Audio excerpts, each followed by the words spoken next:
तपाईसँग बिन्ती अपिल छ, जसले ढाङ गोली हानेर छातीमा टाउकोमा जसरी हानेर मारे हाम्रा बच्चाहरूदेखि सबै हाम्रा शहीदहरूलाई तिनीहरूलाई सजाय हुनै पर्छ।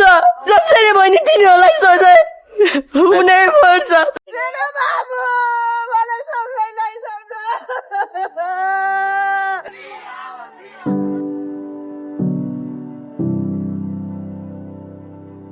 रोडको बिचमा जाम पारी घेरा लाछ, घुसखोरी नेताहरूको झण्डा बोकी त्यही झोले नेताहरूको नारा लाछ। सर्वसाधारण जनताहरूलाई दुःख द्याछ, जिन्दाबाद जिन्दाबाद भन्दै फेरि त्यही बुढाहरूलाई जिताउन लाछ। खै त हाम्रो जेन्जीहरूको त्यो माग, खै त हाम्रो जेन्जीहरूको त्यो त्याग। थुक्क घुसखोरीहरू, अझै तिमीहरूलाई लाज लागेन?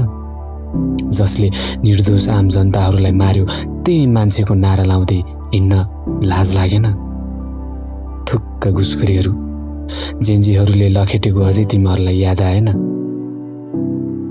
त्यो नारा लाउने बिचमा हामी जस्ता युवाहरू पनि देखेँ मैले, जिन्दाबाद जिन्दाबाद गर्दै झोलेहरूको झण्डा बोकी नारा लागो पनि देखेँ मैले।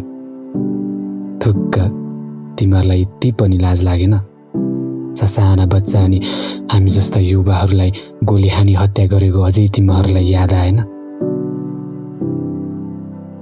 अझैसम्म ती निर्दोष जनताहरूले न्याय नपाएको याद आएन? घुसखोरी नेताहरूलाई लखेटी लखेटी हामीले भगाएको अझै तिमीहरूलाई याद आएन? फेरि त्यही घुसखोरीहरूलाई जिताउने प्रयास गर्दा आम जनताहरूले ज्यान गुमाएको अझै याद आएन? खै त ती निर्दोष जनताहरूले कहिले न्याय पाउने? खै त ती निर्दोष बालबालिकाहरूले न्याय पाउने?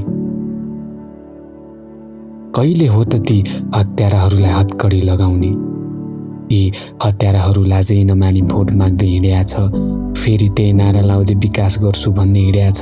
के हो, हामी सबैले मिली लखेटेको अझै तिमीहरूलाई याद आएन? ती निर्दोष जनताहरूको ज्यान लिएर त्यही मुख देखाउँदै भोट माग्दा यति पनि लाज लागेन?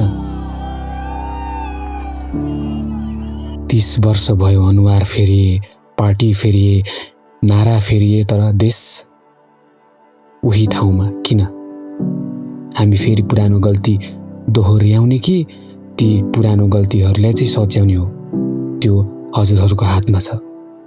Vote for change.